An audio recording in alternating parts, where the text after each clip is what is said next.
मामले में ये बड़ा खुलासा हुआ है। गिरफ्तार डॉक्टर्स खुद स्लीपर सेल थे, ये खुलासा हुआ है और इन डॉक्टरों को ही मिलना था ब्लास्ट के निर्देश।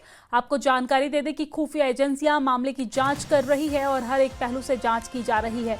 तो ये बड़ी जानकारी हम आप तक पहुंचा रहे हैं, जहां पर दिल्ली ब्लास्ट मामले में एक के बाद एक खुलासा हो रहा है और इस खुलासे में अब पता लगा है कि गिरफ्तार डॉक्टर्स खुद स्लीपर सेल थे। हालांकि इससे पहले जांच एजेंसियों को ये अनुमान था कि ये एक स्लीपर सेल तैयार कर रहे हैं। स्लीपर सेल तैयार करने के बाद उनको जो ये निर्देश देंगे वो वैसी वारदात को अंजाम देगा। लेकिन अब जो खुलासा हुआ वो चौंकाने वाला था। खुलासा ये हुआ है कि ये जो डॉक्टर्स जिन्हें आप टेलीविजन स्क्रीन पर देख रहे हैं, जिनको गिरफ्तार किया गया है, इस पूरे मामले में ये खुद स्लीपर सेल थे। इनको ऊपर से आदेश दिया जाता था, जैसा आदेश दिया जाता था ये उस तरीके से ब्लास्ट को या वारदात को अंजाम देते थे। तो ये बड़ा खुलासा हुआ है इस पूरे मामले में। दिल्ली ब्लास्ट मामले में कार्रवाई अभी भी जारी है, जांच अभी भी जारी है। एक के बाद एक जो परत है वो खुलती जा रही है, चौंकाने वाले खुलासे हो रहे हैं और उन तमाम खुलासों को हम आप तक पहुंचा रहे हैं। तो इस वक्त की ये बड़ी खबर सामने आ रही है, बड़ी अपडेट सामने आ रही है, जहां पर गिरफ्तार डॉक्टर्स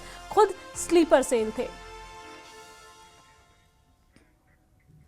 वही दिल्ली ब्लास्ट केस को लेकर अस्पतालों की नोटिस जारी किया गया है। तो ये बड़ी जानकारी, जहां पर दिल्ली पुलिस का प्राइवेट अस्पतालों को नोटिस, अस्पतालों से विदेशी डॉक्टरों की जानकारी मांगी गई है। अस्पतालों में पढ़ रहे डॉक्टरों की जानकारी मांगी गई है। आपको जानकारी दे दें कि रडार पर हैं पाक, बांग्लादेश, यूएई और चीन से आए डॉक्टर। तो यहाँ पर अब नोटिस जारी कर दिया गया है, चाहे वो गवर्नमेंट हॉस्पिटल हो या फिर प्राइवेट हॉस्पिटल। अब हर जगह पर अस्पतालों को ये नोटिस जारी कर दिया गया है कि प्राइवेट अस्पतालों को ये नोटिस जारी करते हुए कहा गया है कि विदेशी डॉक्टरों की जानकारी पुलिस प्रशासन के साथ, जांच एजेंसियों के साथ साझा की जाए। तो अस्पताल में पढ़ रहे डॉक्टरों की जानकारी मांगी गई है, साथ ही साथ जो काम कर रहे हैं विदेशी डॉक्टर उनकी भी जानकारी मांगी गई है। और खास तौर पर जांच एजेंसियों के रडार पर हैं कुछ देश के डॉक्टर, उसमें पाकिस्तान, बांग्लादेश, यूएई और चीन से आए डॉक्टर खास तौर पर जांच एजेंसियों के रडार पर है। उन पर विशेष निगरानी रखी जा रही है, जांच की जा रही है, उनके डिटेल्स मांगे गए हैं।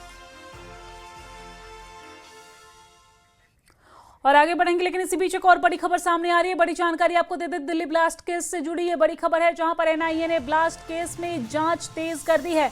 आतंकी डॉक्टर शाहीन से 18 लाख रुपए कैश बरामद किए गए हैं। कमरे की अलमारी से यह 18 लाख रुपए कैश बरामद किया गया है और 18 लाख कैश पॉलीथीन में छिपाया गया था।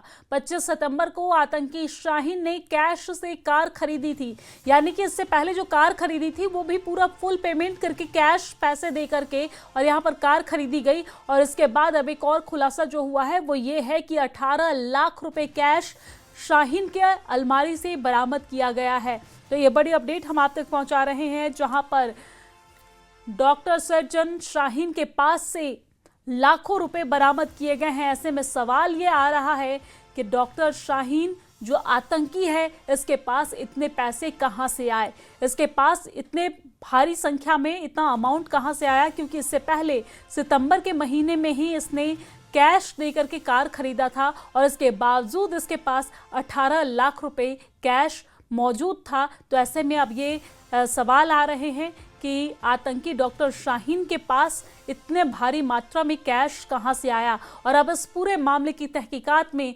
जांच एजेंसियां जुट गई है, पूछताछ लगातार जारी है, हर एक पहलू से पूछताछ की जा रही है। लेकिन एक के बाद एक खुलासा, और अब ये खुलासा हुआ है कि भारी मात्रा में कैश बरामद किया गया है। पॉलीथीन में अलमारी में रखकर ये कैश को छिपाया गया था। 18 लाख रुपए कैश बरामद किए गए हैं और कुछ समय पहले ही इसने कैश देकर के कार खरीदी थी और अब इतने भारी मात्रा में, यानी 25 सितंबर को 18 लाख रुपए 25 सितंबर को कैश देकर के कार खरीदा गया था और इसके बाद भी 18 लाख रुपए यहां से कैश जब्त किया गया है। यानी कि इतने भारी मात्रा में कैश डॉक्टर शाहीन के पास कहां से आया, इसकी जांच एजेंसियां कर रही है।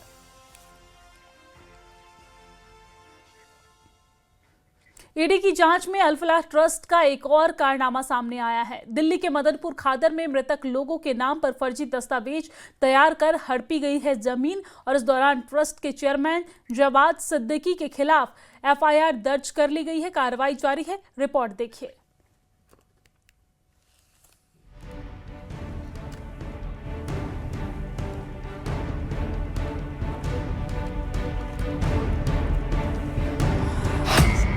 अल फलाह यूनिवर्सिटी का घोटाला कांड।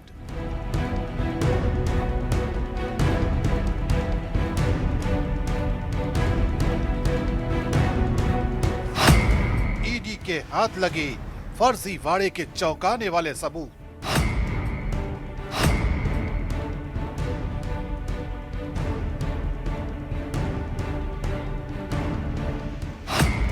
मरे लोगों के नाम पर जमीन का सौदा।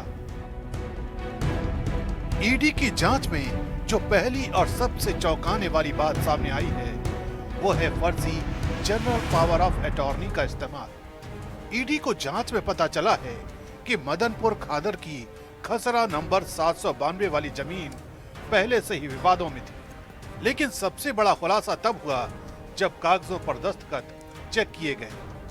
जिन लोगों के नाम पर जनरल पावर ऑफ अटॉर्नी दिखाई गई थी उनमें से कई लोग दशकों पहले मर चुके थे, जैसे नथू की मौत 1972 में हुई थी, हरबंस सिंह 1991 में, हरकेश 1993 में और 1998 में शिवदयाल और जयराम भी गुजर चुके थे। इसके बावजूद जीपीए पर 7 जनवरी 2004 की तारीख डालकर दिखाया गया कि इन मृतक लोगों ने अपनी जमीन बेचने की अनुमति दी। यही फर्जी दस्तावेज आगे चलकर जमीन ट्रांसफर में इस्तेमाल किए गए। ईडी के मुताबिक ये पूरा ऑपरेशन बेहद प्लानिंग के साथ किया गया ताकि दिल्ली के मदनपुर खादर की कीमती जमीन को हड़पा जा सके। जांच में पता चला कि फर्जी जीपीए बनने के 9 साल बाद 27 जून 2013 को इस जमीन पर एक रजिस्टर्ड सेल डीड तैयार की गई।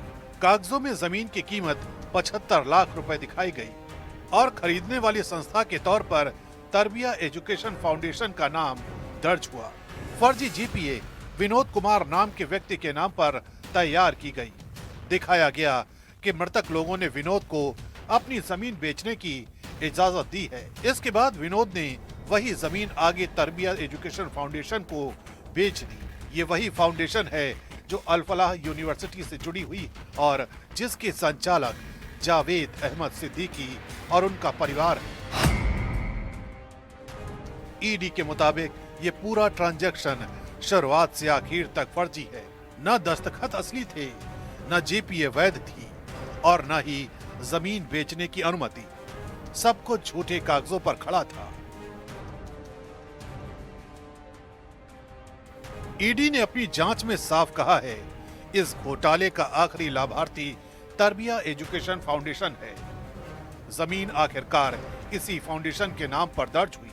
अब ईडी इस केस में फर्जी दस्तावेज बनाने वालों, जीपीए तैयार कराने वाले दलालों, सेल डीड कराने वाले लोगों और इस पूरी जालसाजी का फायदा उठाने वालों के खिलाफ मनी लॉन्ड्रिंग और धोखाधड़ी के तहत कार्रवाई कर रही है। लेकिन सबसे अहम सवाल ये कि क्या ये केवल एक जमीन का मामला है या इससे जुड़े और भी सौदे हैं? जांच एजेंसियां कह रही हैं ये तो सिर्फ शुरुआत है, आगे खुलासे होने बाकी हैं।